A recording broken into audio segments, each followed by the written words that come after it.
Hey everybody, how's it going? Hopefully I'm in the camera here. I can't really tell. I got it facing the other way. But this is kind of just a channel introduction, and we're going to talk about future plans with my layout. I decided to make this channel actually because I'm kind of starting brand new from scratch with building an HO scale DCC layout, and there's little tips and tricks that I want to talk about that I didn't even think about when I started designing this. Just little tips and pointers I figured it'd be good as I learn things to pass it on. There's videos out there, don't get me wrong, but just every little bit helps when you're trying to design something and build something like this. So the space I have to work with is a 25 by 13, basically just a big rectangle. This is the main room in my basement here, and obviously I'd love to use. If I really wanted to, I could use the whole room, but I don't want to do that at the moment because this is actually still my dad's house. So within the next year or two, either whether I buy this house or I buy my own house, and then I have to think about moving all of this into another basement, and I don't even know what that basement's going to look like at the time. It could be bigger, it could be smaller, but I don't know. So I wanted to design this to where it's functional, like I can use it, I can enjoy it, and to where it's not too overly complicated to disassemble and to move if I had to move it. So I'll talk a little bit about how I'm going to go about doing that. As far as getting down the road with wiring, that's going to be a whole new thing because when I started doing this, I didn't know anything about DCC. I still don't know a lot, but I know enough to get me by, and you never stop learning with DCC from what I know. And so the wiring is going to be a very, very interesting thing. So as soon as I get all that to that point of the layout, I will be making videos of that and tips and tricks on wiring and whatnot. So without further ado, I'm going to jump into showing up the track plan I already drew and what was already here. So a little bit of background. I'll show it in a minute. I just want to talk about it first. My dad built, I'm talking probably every bit of 10 or more years ago, a 13 by 8 DC layout. It has 2 tracks, has a little siding, a tunnel. And I used that for years and years, probably up until my sophomore, junior year of high school when I started driving and got a job and everything. And then I kind of lost interest in it. I've always liked trains. I've liked trains since I was a kid. That's usually how most model railroaders start. But and then with springtime, last spring, this is a year ago now, when the whole COVID thing started happening, I kind of, spending more time at home, and I'm like, okay, I'm getting bored, need something to do, and I came down here one day and just decided to do it. So lo and behold, I end up at the hobby store a week or two later, and came home with a DCC engine, a Digitrax DCC system, and I just started drawing up a plan. And around here, there's not very many, so when I started going to stores, I went to all the ones my parents used to take me to when I was a kid, and it's just not what it used to be around here. Model railroading is not. So actually, when I go buy things, engines, rolling stock cars, track, corkboard, switches, all that, I actually have to go 45 minutes away. That's the best store in this area that I can go to, and it's a very good store. I made friends with the owner. He gives me pretty good discounts on things because I spend quite a bit of money when I go into the store, which is another thing I wanted to talk about is how expensive this can be, which most people who are into trains know that. But so yeah, that was an issue, is finding a good. You got to find a good supplier. A local hobby shop is your best bet to get most of your engines, your rolling stock, and all that track. Everything you're going to need is best to find it locally. There's a lot of good online stores, don't get me wrong, but especially with the last year with how shipping's been and everything, like I bought some auto racks and they took like 2 months to get here. And they only came from like 2 states away, and they were bought off of a Facebook page on HO Scale for Sale Facebook page, and just with the whole shipping, and it was Christmas time, it was a mess. I almost thought they were going to get lost, and he actually was really cool. He was about to refund me my money, and I was like, no, let's give it time. They ended up showing up a couple days later, thankfully. So anyway, so when you're designing a layout, space is a big thing.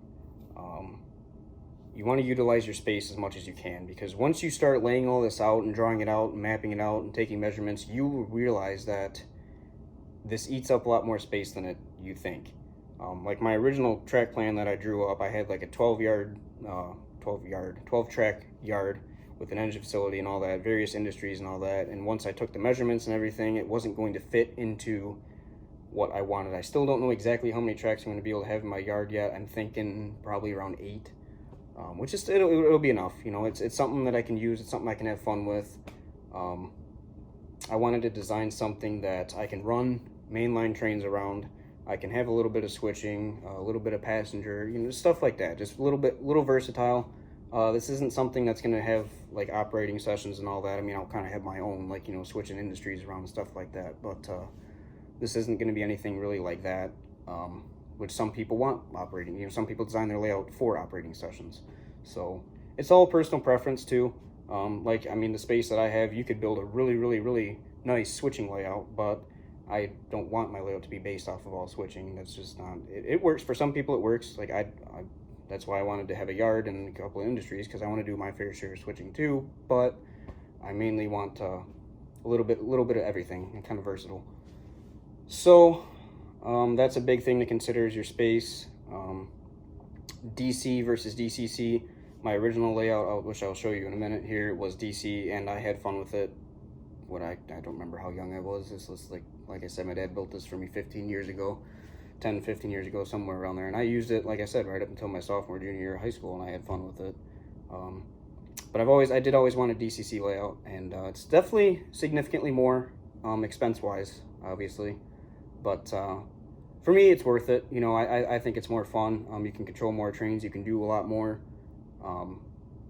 But you can build a nice DC layout for nowhere near the expense of a DCC layout. So that's also something to consider.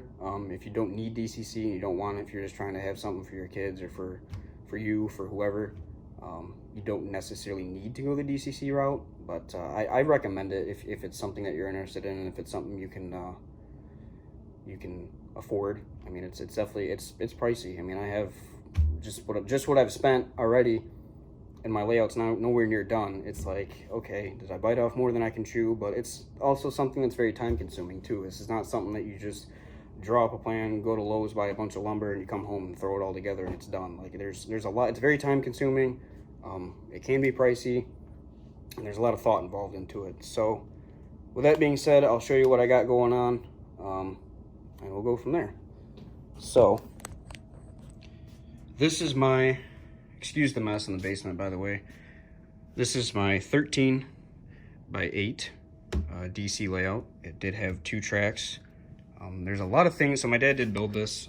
We didn't know at the time, you know, I was too young to even understand taking measurements and all that stuff. But our corners are a little too close together. 2 trains tracks are too close together as far as running 2 trains through. This is not 2 full circles. They only go to 1 track in the tunnel, and I will show you why that is in a minute. But what is going to happen is we're going to come around this pole here. I'm going to have a double main line that runs all the way down this wall, or this, well, not a wall, but next to this post, on the inside of this post. And it's going to come over here, go into here. I'm going to have a 2.5, I think it's 2 foot actually, section of plywood that runs down this wall, and then the yard is going to be over there, and that is what one of these pieces of plywood is for. There's 2 of these. They're 3.5 by 8, so the yard is going to be roughly 16 feet long by 3.5 feet wide.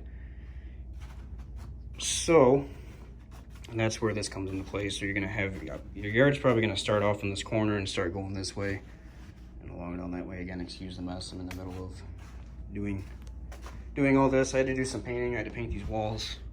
Obviously I have one more to paint.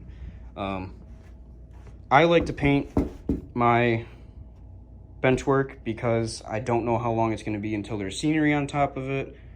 And being in a basement, it's good. It helps treat the wood a little bit, as far as keeping it from warping and keeping it from the moisture and everything.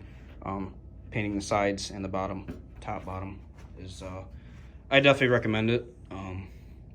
I don't know if I'm going to put foam. A lot of people put foam on top of their bench work. It makes it easier to install scenery things, trees, lights, any small details like that. But I will talk about what I drew up on my layout plan here.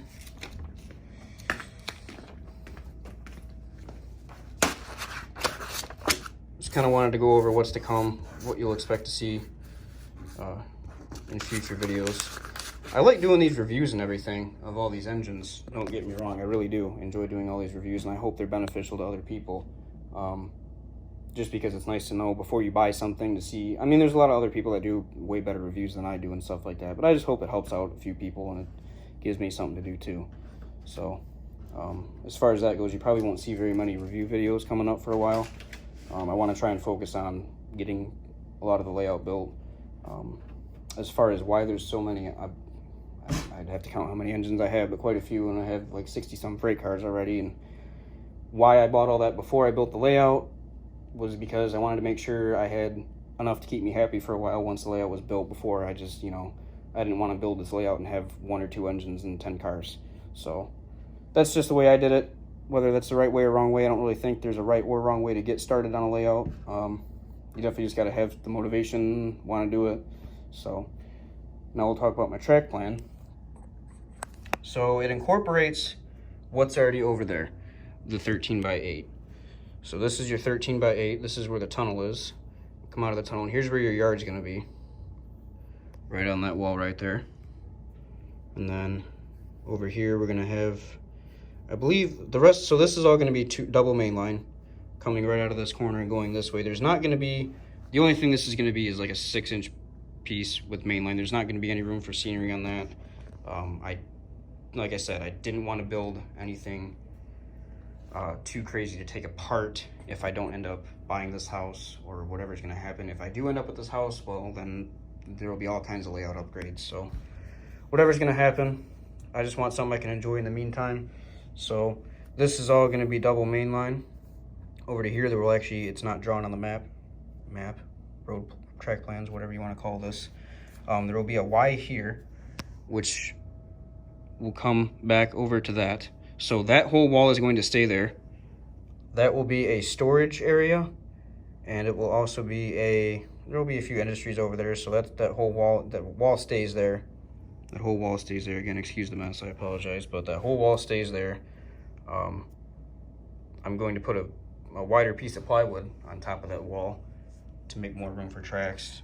It's not going to connect to here though. This is a whole separate piece from the yard.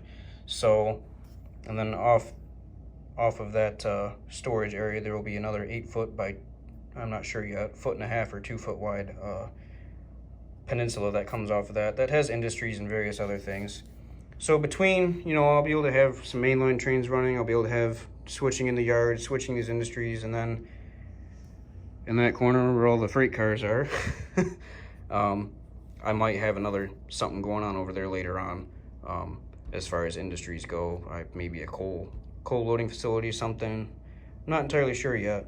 We will see what happens once we get there. It all depends. I just want to exclude this corner for now. I want all this built before I do anything else. So went and took my measurements. I came up with the 3.5 feet on this wall as far as the width of the yard, because of the height that the layout is already, the existing.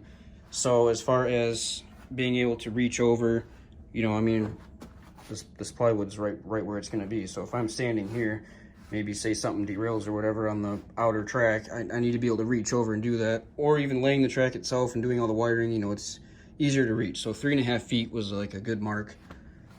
Reach wise, someone might be, I probably could have got away with a whole 4x8 sheet of plywood, but not everybody has short arms like I do. So some things work for others, some things don't. And I came up with the 2 feet because this indent where the main room comes in here, in the basement, I just had the plywood continue off over to that way, and then that corner is where it meets, the 2 foot meets the 3.5 foot by 8. So haven't figured out exactly the bench work. I wanted the bench work. Well, I figured the bench work out. That's the first thing I figured out is what I wanted, what I'm gonna have room for, obviously. So as far as that goes, I don't know where the yard's gonna start. It's probably there's gonna be a few tracks. You know, you're gonna have your inbound and outbound track. You need a drill track so that the when you're switching cars around and whatnot, you don't have to go out on the main line. So there will be one of those. Don't know how many tracks are gonna be in the yard. I was thinking somewhere probably around 8. Another thing is too, building a ladder yard. It eats up quite a bit of room. I laid the plywood out, I took some switches and started making it, and I realized how much room it was going to eat up and that I wasn't going to be able to fit everything that I wanted to fit. So there might be a few stub tracks in there. I'm not entirely sure on that yet. There will probably be a few stub, a few through tracks. Obviously, there's somewhere over here there will be an engine facility. And in the event that the tunnel is over here, I didn't want, when you're building trains, obviously, you're mainly going to be building and sorting trains on this end of the yard. You'll have plenty of room to do that over here without interfering with the main. So it does not make sense to me to be building cars going into a tunnel, unfortunately. So I did have that to take into consideration. So as far as that goes. So yeah, that's my layout plan at the moment. Hoping to have this all done here within a couple of months. Being laid off right now is giving me a lot of time to do that, which is also preventing me from continuing this a little bit because it's tax time, all that stuff. I still gotta be able to afford to live, so trains can't come before everything. But that's just what future plans, what's to come, what was already here. Let me know if you guys like the review videos I do. I have a bunch of freight cars actually that I didn't. I have a bunch of these boxes are all full of freight cars. I have a bunch of auto racks, grain cars, everything you can imagine. Some well cars there. I pretty much have most of my engines covered. I will duck down under the bridge here and we'll take a look at all those. But pretty much did reviews on everything I already have. We have 3 SD70 ACEs, Union Pacific ones, 2 BNSF ES44s, 2 Union Pacific ES44s, 2 Grand Trunk GP40s, a Canadian National Wide Cab GP38. I believe actually I haven't, that's the one thing I didn't take a video of yet is the Atlas CN Wide Cab GP40. But I pretty much covered everything, every engine that I have. 2 of them, I forgot, 2 BNSF SC75Ms. I just did a video of those today. So go ahead and check those out if you want to check them out. And I did want to talk about this closet too. I forgot if I can open this door, which is locked. Might have to talk about that another time. The issue is with the closet, I'm actually going to have to move this whole door over here because there's not enough room for 2 tracks to go. That's another thing I did want to incorporate is I want two trains to be able to run around the layout at all times if I wanted them to. So we didn't do that when I had the DC layout. I didn't really mind it, but now that I'm going this route and expanding this and doing everything else, I wanted to be able to at least run 2 full trains. So that's about an 18-inch radius curve. I wish I should just open the door. I just have to go grab a key. I'm just being lazy right now. But there's also a water line that runs right about here. So I have to take that. It's going to be tight. That's going to be its own challenge. So I will show that once I figure that out. The first step's obviously going to be moving this door. Literally just taking this door just over there. I make it sound like it's easy. Like you literally just slide it over. But that's actually going to be quite a bit of work. Cutting drywall, moving some studs over. And then having tracks, figuring out how I'm going to be able to get 2 trains through there. Because there's that water line right here, like I said. One way or another it's going to happen because I definitely want to be able to run 2 trains at all times. So as far as that goes, that's pretty much it for this video. I probably should have made this before I started doing reviews and everything, but that's why I wanted to make this channel, because it hoping to help other people out who are starting out or in the same spot as I am. I don't really have a whole lot of people who can help me with stuff, when I have questions. That's why those Facebook groups are great. There's forums that are good for people getting started, but yeah, that's pretty much it for now. I hope you enjoyed it, and let me know what other content you guys want to see. Until then, once I get going on all this, I'll be able to film a lot more. So, lots more to come, lots more layout upgrade videos and updates and stuff like that that are going to be coming in the future. So, that's about it for now. So, until next time, and plenty more to come. Thanks for watching.